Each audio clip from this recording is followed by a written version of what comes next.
You've spent money on survival gear that you might need when the stuff hits the fan.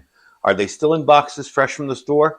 Now'd be a good time to unpack them and test that survival gear and learn how to use it.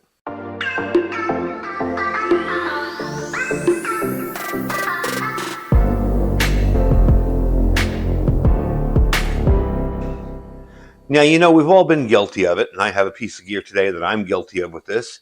You buy something, you take it out of the box, you look at it, you put it away. Well, just owning something is not good enough. You need to know it inside and out, how it works, how it behaves, its quirks, and even if it works. I have, in recent years, found things that I packed away for a rainy day, took them out of the box, and they were either broken, deteriorated, or they just didn't work like they said they were supposed to. So testing your gear is essential. Waiting till you need it can lead to unwanted surprises. So make it a common practice to frequently test your gear. And I have some gear out here today that we are going to test. The food's just what we're cooking up and other stuff, but we'll get into that in a second. The important thing is, if you're buying gear for survival, you have to know its ins, its outs. You have to test your skills. Remember, nothing's promised, but if you know how your gear works, going into any emergency situation, you'll feel a whole lot more secure. Remember, folks, even if you fail, you still will learn more than sitting at home doing nothing. And as we like to say, fail means first attempt in learning. So today, I'm going to try out some gear that I picked up. It's a little cold outside, so we're actually going to be trying out that little heater in the cold, that little isobutane heater. I want to see how that works, and you'll notice I have it wrapped. I've been doing that with the butane and isobutane to keep it a little bit warmer, to make sure it performs well. So what we have out here today is a few little pieces of gear that I'm going to simulate grid down cooking with. Of course, I got my Valley Food Storage hamburger, ground meat. Okay, I'm going to be cooking up some Indomie noodles. I don't think I'll need it, but I have my Holtzman's Bloodline knife. I don't really think I'm going to be needing to chop anything up because we're going to be using a different type of stove. My titanium spork. I do have this because what we're going to do with this jute twine is we're going to use this like a match. Okay, I'm going to light both the stove and that with this, or at least try to, and pretend I don't have matches. I don't have a lighter. I'm stuck. Of course, I have my Uberleden hexagonal fire starter. Okay, we're going to get into this because this is the part of gear that I'm guilty of not using. Oh, I wanted to mention this too. This is the Lunatech water bottle. The reason I have this is to clean up my stuff after I'm done. This is the pump and spray thing. Now, we did test that on video, and I've used it a bunch of times. I'm just bringing that along because it makes cleaning up the stuff kind of fun. So this is the piece of gear that I bought that I hadn't tested, and this is this little bento box style cook kit. Now, this cook kit's cool, and I have some stuff in here. Didn't come with it. Just came as the box. I have some stuff inside here that I find really handy in all my cook kits. I'd like to take a piece of Scotch-Brite, throw it in there. Again, when I'm cleaning up, very easy to use. And, of course, this old Esbit stove. And I have some old fuel in here. I don't know how well this is going to work. Basically, what I'm doing is using this stuff up because it's very, very old. I'll probably, to boil the water, I'll probably need at least 2 or 3 of these. Maybe not, but we'll see. So the nice part about this kind of a stove is that you can put everything in here, or should I say cook it. You can put everything in here and carry it with you. It does come with this little thing here, which I would think would be handy if you're going to bake something in this. If you've got some warm coals, hot coals after a fire, and maybe you put in some biscuits or some bannock bread or whatever, you can put it in here and it'll keep it off the bottom and keep it from burning. But we aren't going to be using this today. That did come with it.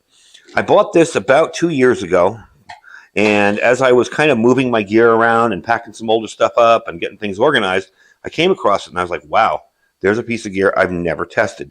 So we're going to take this stuff outside, going to set up, and we're going to try out how this works and see if this is up to the task. All right, so I was going to use the jute twine to light that up, but I think I'm just going to try shooting some sparks in there with this ferro rod and see if we can light up the heater. Open it up. I wouldn't do this inside, but I'm letting the gas escape out here because it's a lot more open area. There we go.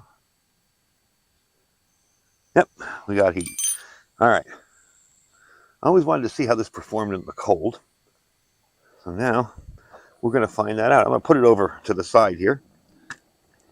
Put it over this way a little bit so keep me warm while I'm out here and get the rocks to let it sit flat. All right. So next up, we're going to try the stove and the cook kit. Just a simple stove here with the tablets, an Esbit stove. Okay. And like I said, if these tablets are old, they may not They may not make it. They're kind of old, but we'll put 2 in there to start with. Let's see, because I want a little more even heat too. And these are they look a little smaller than normal, so I'm gonna put 2 next to each other like this. Now I'm going to try doing the Jutron. So give me a second to get that set up for you, and we'll be right back. All right. Now, of course, the first thing I'm going to do with this is hydrate that beef. I got to get that beef hydrated. So we're going to get the water going on this first. But I want to light it first. There we go. Drop it in there. And they are lit. Both lit. I get on camera and I get so damn clumsy. Anyway, they're lit. I know the second one's lit now because I see it. All right, so let's get some water inside that pot and put it on here and see how we go from there. All right. I'm just pouring enough in there really to hydrate the beef and cook the soup in it. So we're going to give that a try. Put that right on there. I'm going to say the heater's doing a great job, so I know that works well. Doing so well of a job. I may need to turn it down a little bit. All right, so we got that on, and that's burning away. We'll bring it back once that's hot enough to put in our freeze-dried beef. And once that's hydrated, then we can move on to the noodles and see how well this works as a little cook set. All right, doing pretty good on the times there. It's warm enough to start hydrating some of this food. We're doing okay on the tabs. They are kind of old. You can tell they don't burn with any kind of efficiency like the newer ones do. I'm going to toss some of this beef in here to hydrate it. And then next up, we will put the noodles in. Once that's all hydrated up, so let's cover this up a little bit here. Maybe I'll toss another tab under there to make sure we got enough continuous heat. And so far, everything seems to be going along as planned. Bring you back in a few minutes. All right, I'm going to check out and see how the meat is doing here. Looks pretty close to being ready. Let's see. Yeah, almost. Well, the nice part about it is I don't have to drain any of that off. I'm just going to use it to put in my soup. So I'm going to put the soup in now. And we have used 3 tabs, so I know now if I'm using those older tabs, these guys here, they're direct from Germany. I know that maybe they're older and they're not going to work as well as newer ones. You guys seen me use the Indomie before. It comes with some interesting little spice packs and flavors. It's actually really good. So we're going to break that in half and put it in there. Cover it up. See how that works. We might have to add a little bit of water in there.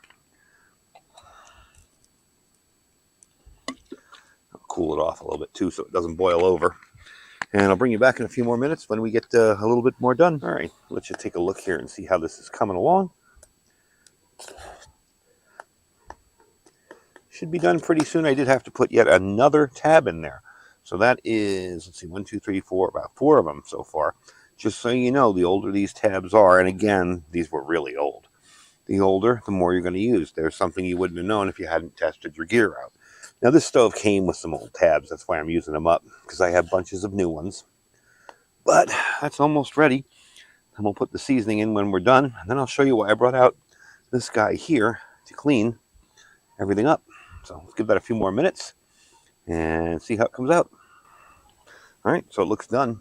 Looks like we're all finished up here. I am going to take a quick look at it. Yeah, that looks good. And I'm going to move this out of the way here. Just out of the way over there.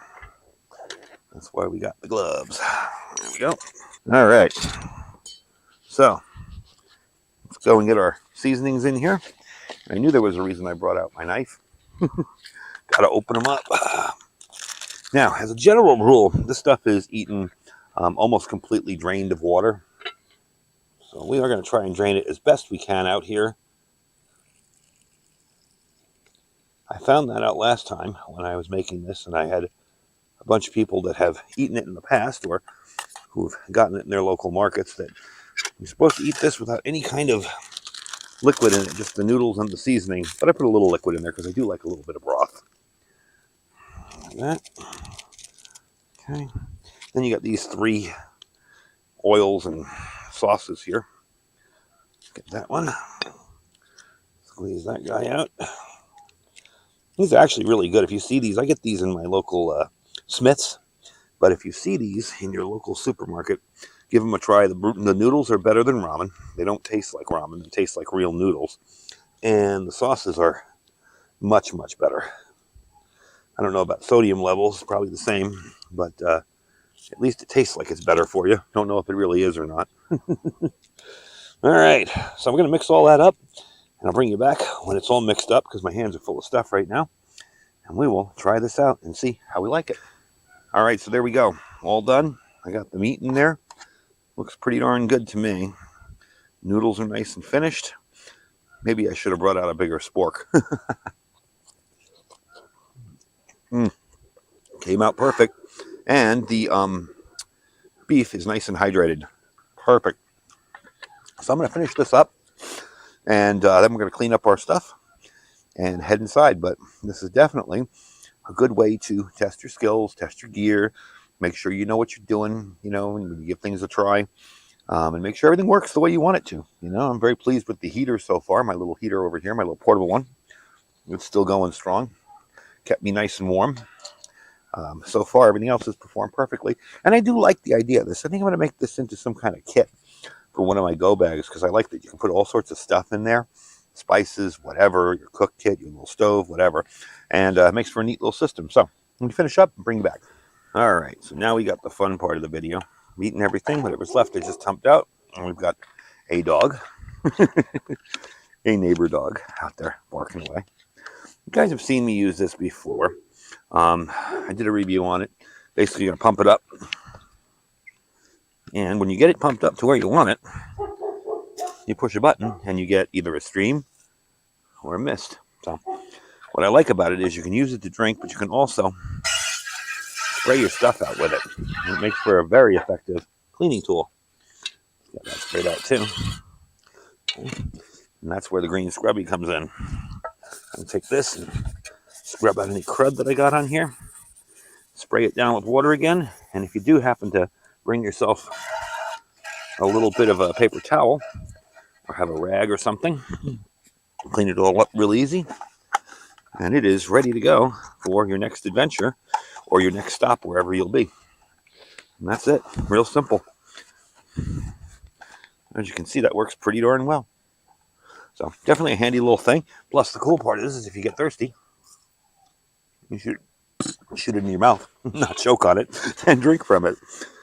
So it does work really, really well.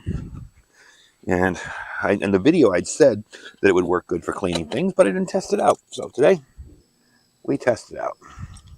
There we go. Now, of course, when you get home, you can scrub things up a little better.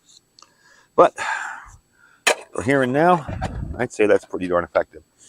All right, let's bring everything in, and I'll give you my final thoughts on it. All right, so we're back inside. I've not cleaned anything up other than the spritzing of water I gave it. And I guess you could put soap in there, too, if you want, as long as you remember not to drink from it. But it is a really handy little bottle, that little pump bottle. Get a whole lot of pressure in there, and you can really do a good job with it. And definitely love to cook it.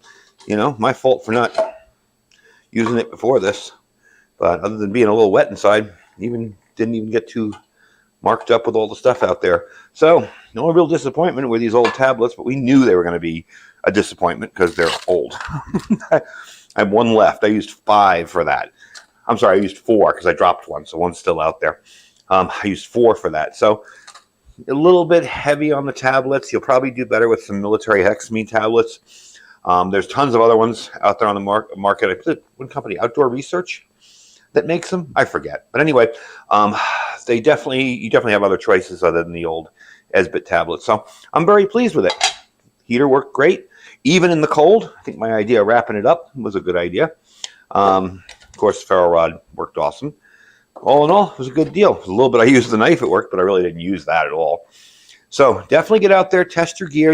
We're coming upon some times in the world where we may need to rely on this stuff. And sitting around having the stuff is great, but actually knowing it works and having confidence in it and knowing that you could start a fire, knowing that you could cook wherever you are, knowing that in a moment's notice you can whip out a cook kit and make yourself something to eat. Pretty good feeling, all in all. So definitely check the stuff out. Really, really like it. I will have links to the items that I've used in the video down below if you're interested in picking one up. These are super cheap. I think these are actually, I'm probably going to be using this a lot more in my videos because I like the compactness of it. I'm going to build a little kit around it, maybe even put some spices in there, and I'll be able to have a little portable cook kit with this little guy here once I get some better tablets for it, because the Esbit tabs were kind of lame.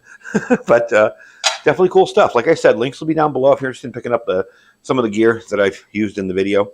Some of it. If not, you can go to my Amazon store, which will be below that. I have stuff like, the titanium forks and knives and spoons and all that. The Aquabot link will be below. But if you're interested, check out the links down below on my Amazon store. Below that, we have our freeze-dried wholesaler. Okay, our link down there, he's having specials every day this week. And it's a lot of buy 3, get 1 free. Yesterday was the meats. All this stuff runs. If you get his emails, all this stuff runs to the 28th. If you follow my social media accounts, I try to post it there because I don't want to make endless videos of freeze-dried wholesalers. So follow me on Instagram with Iridium242 or on Facebook, and you will be able to pick up on those discounts as I post them. I've got more going up today, so check it out. Below that is our My Patriot Supply link. That's preparewithiridium.com. We have some amazing deals up there to get you jump-started with your freeze-dried food.